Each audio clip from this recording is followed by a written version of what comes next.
Hi friends, welcome to Our Family Cooks. If you have never been here before and you're brand new to my channel, thank you so much for watching. I am excited to make some homemade beef broth with you today.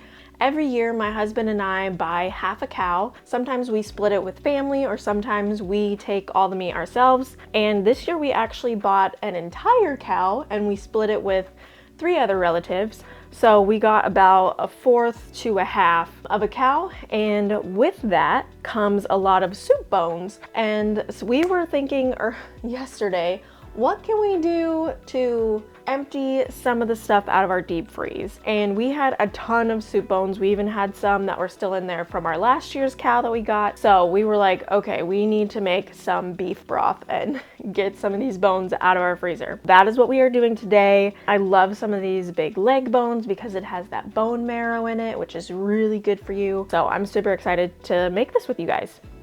First up, we want to get all of our soup bones out of the packages and then lay them on a sheet pan, or if you have a roaster to throw in your oven, you can put them in that too. But we are going to put these in the oven for 30 to 45 minutes. I did it at 450 degrees, but you could definitely, I would probably recommend just doing 375 or 400 and then only for 30 to 45 minutes. Mine were in there for about 50 minutes.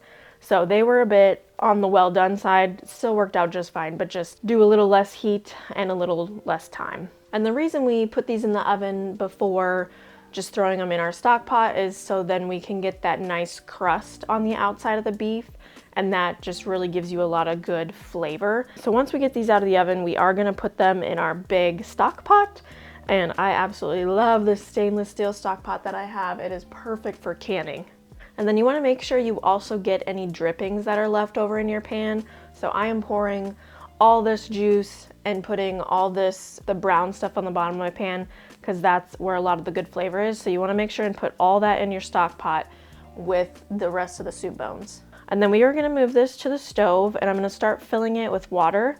But then also we already chopped up some carrots, celery, onion, and garlic. And I'm actually going to put that back on our sheet pan and then put it in the oven. I put it in there for only around 10 minutes just to get them kind of crisp and a little bit cooked. And then we'll throw that in our stock pot with everything else.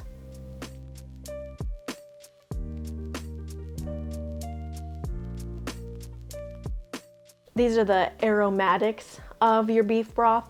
So we're also going to throw in black peppercorns. I did half a jar of black peppercorns, and then you want to add salt. And this is a lot of beef broth that we are having. I did not count the cups, but this is a huge stock pot. So I ended up using probably 3 to 4 tablespoons of salt.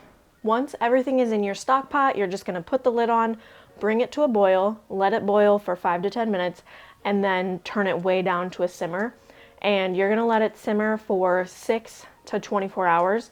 If you're gonna do overnight, I'd recommend putting it in a crock pot, but if you're just doing around 10 to 12, which is what we did, then you can definitely leave it in the stock pot. And I'll show you here how we drained it. So just get a couple bowls, and instead of pouring, because I feel like that would make a huge mess, get either a 4-cup measuring cup or something that's quite substantial. Even a ladle is fine, but that's gonna take forever to do. So a nice big cup scoop to get everything out of the stock pot, and then you strain it so that way your onion peels and garlic peels and meat and everything aren't getting into your broth. So you're gonna wanna strain that, and then we let this sit in the fridge overnight because this is definitely a 2-day task. So we covered it and then let it sit in the fridge overnight. And a super exciting thing that I did not think I was gonna have, but my parents came over today. So my mom is helping me can the beef broth and my dad is playing with our daughter. So keeping her distracted while we are in the hot kitchen. Don't want her to get burned.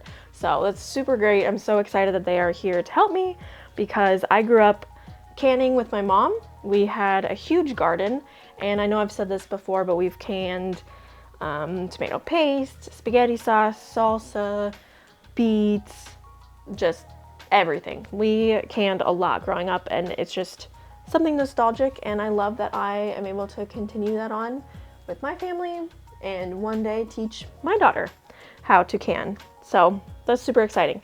So when you are going to can something, and I am not a professional, this is just what I've learned over the years and what my mom does and what's always worked for us. So I know that there are many different ways to can something. You can use pressure cookers, you can do it on the stove like we're doing. So we clean our jars beforehand. Already did that. They are sitting out on a drying rack now, kind of drying. And then you want to make sure and get everything really hot. So we have a pan for the jars to get really hot. We have a saucepan for the lids to get really hot. And then you also want whatever you are canning to be boiling, because the heat is what helps the seals seal onto your jars, and then also keeps it from going bad and it not sealing correctly. Like, you want everything to be hot. So just tip, make sure everything's boiling and everything's really hot. So we're gonna use a mixture of pint. I have more pint jars than I have quart jars. So we'll see how many quart jars we end up using. But I do have a ton of pint jars. One awesome thing about mason jars is that they're obviously reusable. So we've probably had these for years and years. My mom will can, she brings some stuff over, and then we just clean it and keep it in our basement until next canning season. So these jars have gone back and forth between my parents, my sisters, us, and then one day I'll probably hand them down to my daughter. Just love these jars. They last forever. So that's awesome. Also, when you're canning, you want to make sure after you get everything in there and you've used your ladle and your funnel to get it in there, to have it be pretty full, because that also helps it seal.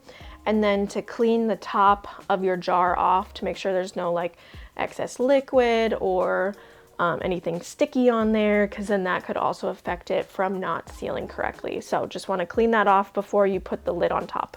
Other than that, canning is pretty straightforward. I know it can be super intimidating if you have never done it before, but thankfully beef broth is pretty easy. There's not a lot of steps that go into it. You just throw everything together, let it boil, and then simmer forever, strain it, and then we can it. So this was a super fun task. I'm so excited to have made a homemade broth for the second time in my life. Last year we did chicken broth, my husband and I, and then this year we're doing some beef broth, and we'll probably be doing more here in the future because we did not get through all of our soup bones. So probably be another batch of that coming, but this will be perfect. It'll last us 6 months, a year, maybe 2 years in these cans, and it'll be great once next fall and winter come around and we have soup seasons again.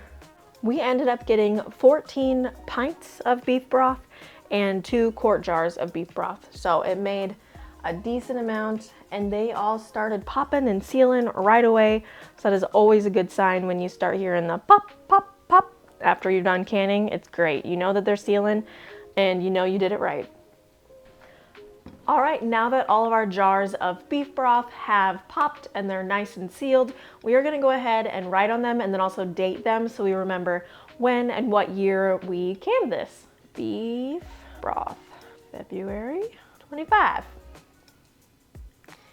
And this is just something that is so fun for me to do, especially with my mom coming over, because growing up, we canned a lot growing up as well. Salsa, spaghetti sauce, beets, a bunch of different things. So it's just really fun to have my mom come over as a surprise and help me out with the canning. And it just goes so much faster too when you have 2 people doing it instead of just 1.